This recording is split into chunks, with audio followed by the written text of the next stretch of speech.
this video I will show you how to log out of Spotify on all devices.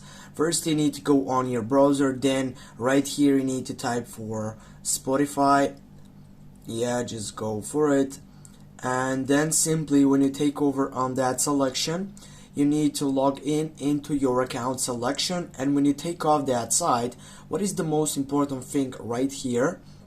Yeah, as you can see, you have chance to choose a plan on your site selection to get the premium site, which is so important for you. But what we're gonna do, simply we're gonna go right here, and as we go on account, we can find out many different sites, which is account overview.